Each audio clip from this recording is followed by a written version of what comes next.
Ma'am साहब आपने बुलाया हमें। बुलाया था। क्या चल रहा है तुम्हारा आजकल? काम में बिल्कुल मन नहीं लगता। एक काम करो, ये लो, ये तुम्हारा हिसाब हो गया है, ये पकड़ो पैसे और निकलो यहाँ से। अब काम पे आने की जरूरत नहीं आज के बाद। मैम साहब मुझसे कोई गलती हुई है क्या? हाँ हुई है गलती, फोन पे लगे रहते हो, जब देखते हो तब आजकल फोन पे लगे रहते हो। कितनी बातें करते हो भाई, शादीशुदा हो, मानती हूँ बीवी से बात करनी जरूरी है, इसका मतलब ये नहीं कि दिन रात लगे रहो। जब देखते हो तब फोन पे उसको क्या समझा रहे होते, पता नहीं कितनी बड़ी बड़ी बातें होती तुम्हारी घंटों घंटों तक। हाँ मैम साहब वो हमारी बीवी प्रेग्नेंट है। अरे हाँ तो प्रेग्नेंट तो क्या हो गया, दुनिया की इकलौती लड़की है जो प्रेग्नेंट है क्या?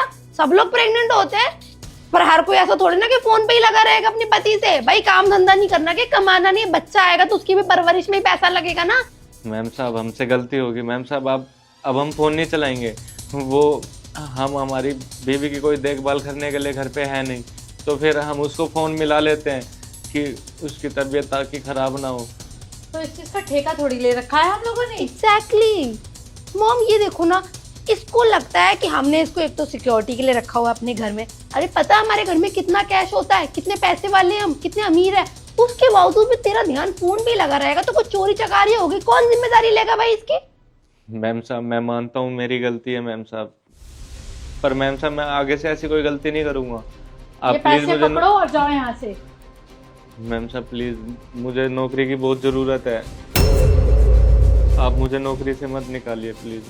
तुम्हारे दुखड़े सुनने के लिए नहीं बैठी हूँ, समझ आ गई? ऐसी कहानी और ऐसे दुखड़े हर एक इंसान सुनाता रहता है। हर गरीब इंसान की प्रॉब्लम ही यही है, उनके तो दुख ही नहीं खत्म होते। जैसे हमारी लाइफ में तो कोई दुख है ही नहीं। तुम्हें ये लगता है हम बहुत मौज की जिंदगी काट रहे हैं? अरे भाई पैसे वालों के पास 36 टेंशन होती है, पता है कैसे कैसे मैनेज करना पड़ता है। तुम क्या जानो इन चीजों को? चलो पैसे उठाओ और जाओ यहाँ से, बहस नहीं करनी तुमसे मुझे।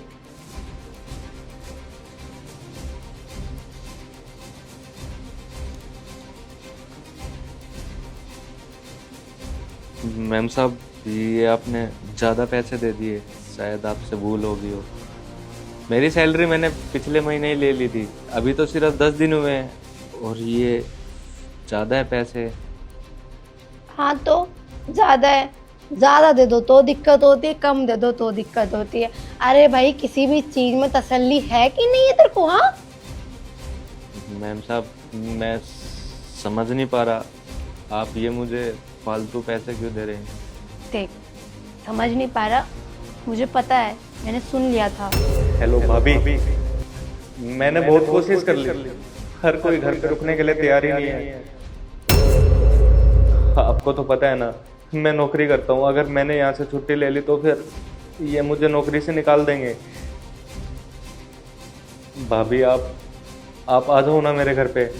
आपको तो पता है नेहा प्रेग्नेंट है, 7वां महीना चल रहा है, उसको बहुत परेशानी होती है, घर पे कोई काम करने वाला भी नहीं है और उसकी देखभाल भी नहीं कर पा रहा मैं अच्छे से। भाभी आप देख लो ना, भैया को मना लो ना, बोल दो ना आप उनको कि आप, ज़्यादा दिन नहीं बोल रहा मैं, आप 15-20 दिन के लिए आ जाओ बस। भाभी आप समझ क्यों नहीं रहे? अगर मैंने छुट्टी ली तो मुझे ये नौकरी से निकाल देंगे, और अभी तो आपको भी पता है ना हॉस्पिटल में बहुत खर्चा लगने वाला है, इसलिए मैं यहाँ से छुट्टी नहीं ले रहा।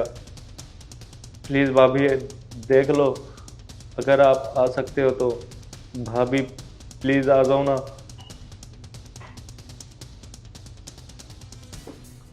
क्या करूँ अब, कैसे बोलूँ मालकिन को? मेरे सिवा मेरी बीबी का है ही कौन? बेचारी दर्द तकलीफ में रह रही है।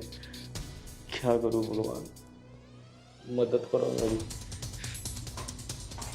राहुल, सलाम मैम साहब। सलाम, अंदर आ जाओ, कुछ बात करनी है तुमसे इम्पोर्टेंट। ठीक है।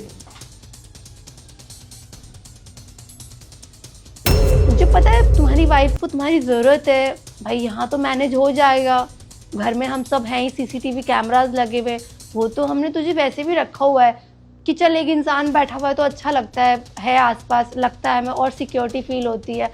बट ऐसा नहीं है कि तू छुट्टी लेगा या 10 दिन 15 दिन के लिए तू घर पे बैठेगा तो हमें कोई दिक्कत होगी। तू मुझसे एक बार बोलता तो सही, मैं हेल्प करती। और मॉम, इसको क्यों लग रहा है कि हम इसकी हेल्प नहीं करते? वो इस घर में ना हमारे बेटे जैसा है, नौकर नहीं है। तो यहाँ पे वो जो काम करती है ना, खाना बनाती है, वो भी हमारे घर जैसी है। सब फैमिली है यहाँ पे। और तू अपनी प्रॉब्लम हमें एक बार आके बात तो करता, हमें बताता तो हम हल निकालते ना उसका। लोगों से हेल्प मांग रहा है, अपने रिश्तेदारों से हेल्प मांग रहा है। एक चीज गांठ मार के पूरी जिंदगी में बांध लो अपने दिमाग में कि आपके रिश्तेदार हो या परिवार हो, कोई काम नहीं आता।